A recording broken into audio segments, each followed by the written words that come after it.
Assalamualaikum warahmatullahi wabarakatuh. Salam sejahtera untuk kita semua.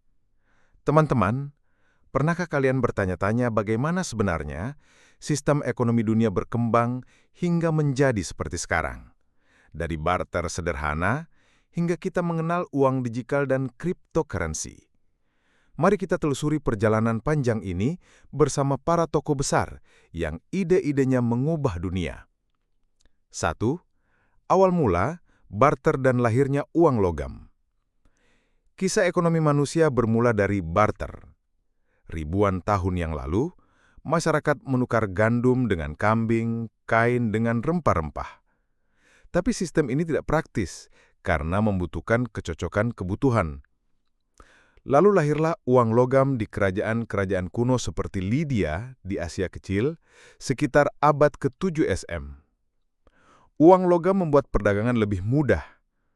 Di masa ini, filsuf Yunani Aristoteles 384–322 sebelum Masehi sudah menulis tentang uang.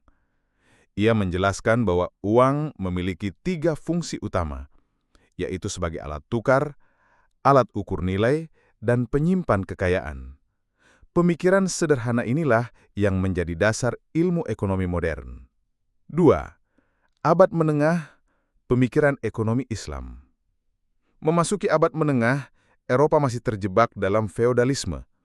Tapi di dunia Islam, perdagangan berkembang pesat. Kota Baghdad, Kairo, dan Andalusia menjadi pusat ekonomi. Tokoh penting di era ini adalah Ibnu Khaldun, 1332–1406, dalam karya besarnya Muqaddimah. Ia membahas kerja, produksi, pembentukan harga, bahkan pajak dan inflasi. Yang luar biasa, ia sudah menjelaskan konsep siklus naik turunnya sebuah negara akibat kebijakan ekonomi. Karena itulah, Ibnu Khaldun sering disebut sebagai bapak ekonomi modern jauh sebelum Adam Smith. 3. Merkantilisme dan kolonialisme, 1500–1750. Ketika Eropa menemukan jalur laut baru, mereka mulai berlomba menguasai rempah-rempah, emas, dan perak. Lahirlah sistem merkantilisme yang percaya bahwa kekayaan negara diukur dari banyaknya logam mulia yang dimiliki. Tokoh penting Jean Baptiste Colbert, 1619–1683, Menteri Keuangan Prancis. Ia mendorong ekspor sebesar-besarnya dan membatasi impor. Kebijakan inilah yang melahirkan kolonialisme, termasuk kedatangan bangsa Portugis, Belanda, dan Inggris ke Nusantara. 4. Revolusi Industri dan Ekonomi Klasik 1750–1850. Abad ke-18 adalah titik balik. Mesin uap ditemukan, pabrik berdiri, dan kota-kota tumbuh pesat. Inilah revolusi industri yang melahirkan banyak pekerja buruh dan kelas kapitalis baru. Tokoh paling berpengaruh adalah Adam Smith, 1723–1790, dalam bukunya The Wealth of Nations. Ia memperkenalkan gagasan invisible hand, yaitu keyakinan bahwa pasar bisa mengatur diri sendiri tanpa campur tangan pemerintah.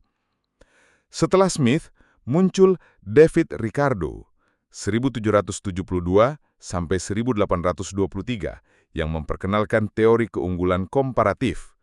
Ia menjelaskan bahwa perdagangan antar negara bisa saling menguntungkan jika masing-masing fokus pada keahliannya.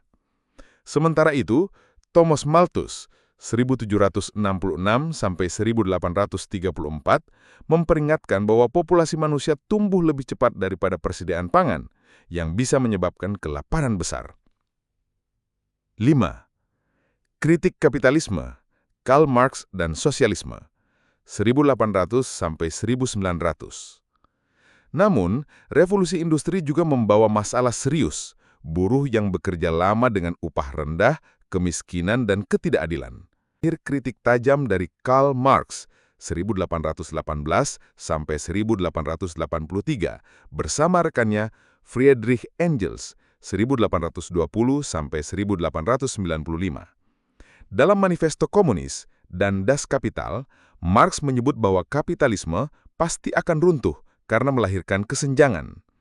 Menurutnya, sejarah manusia adalah sejarah perjuangan kelas antara buruh melawan pemilik modal. Ide Marx menginspirasi lahirnya gerakan sosialisme dan komunisme di berbagai belahan dunia. 6.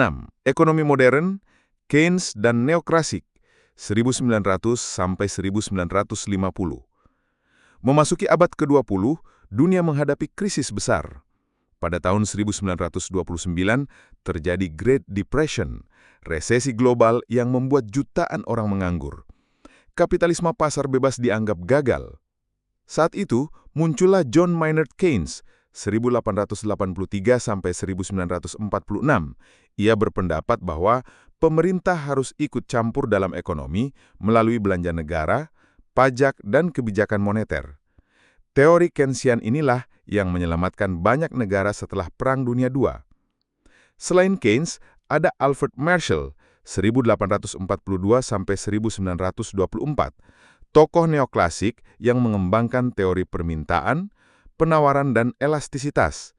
Ia menjadikan ekonomi lebih ilmiah dengan pendekatan matematika. 7. Ekonomi global dan kontemporer, 1950 sampai sekarang. Setelah Perang Dunia II, dunia memasuki era globalisasi. Lembaga internasional seperti IMF, Bank Dunia, dan WTO lahir untuk mengatur sistem ekonomi global. Tokoh besar berikutnya adalah Milton Friedman, 1912 sampai 2006, tokoh monetarisme yang menekankan pentingnya kebijakan moneter. Ia percaya inflasi selalu disebabkan oleh pertumbuhan uang berlebih. Kemudian ada Amartya Sen, 1933, pemenang Nobel Ekonomi dari India.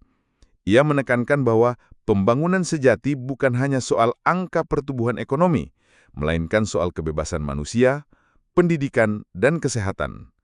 Dan yang lebih kontemporer, Joseph Stiglitz, 1943, ekonom Amerika yang mengkritisi globalisasi yang dianggap lebih menguntungkan negara kaya dan merugikan negara berkembang. Kini kita memasuki era ekonomi digital. Uang bukan lagi hanya kertas atau logam, tapi juga virtual, e-wallet, fintech, hingga cryptocurrency seperti Bitcoin. Dunia seakan kembali memasuki bab baru dalam sejarah ekonomi. Penutup. Teman-teman, sejarah ekonomi dunia adalah perjalanan panjang yang penuh pelajaran. Dari barter sederhana, uang logam, merkantilisme, kapitalisme, sosialisme, hingga ekonomi digital. Dan di setiap era, selalu ada tokoh-tokoh besar seperti Aristoteles, Ibnu Khaldun, Adam Smith, Karl Marx, Keynes, Friedman, Amartya Sen, hingga Stiglitz yang ide-idenya membentuk cara kita memahami ekonomi hari ini. Semoga dari perjalanan sejarah ini kita belajar bahwa ekonomi bukan sekedar angka dan uang, tapi juga tentang manusia, keadilan, dan kesejahteraan bersama. Terima kasih sudah menyimak, semoga bermanfaat. Wassalamualaikum warahmatullahi wabarakatuh. Terima kasih sudah tonton video ini, semoga bermanfaat, dan jangan lupa subscribe, like, dan share video ini.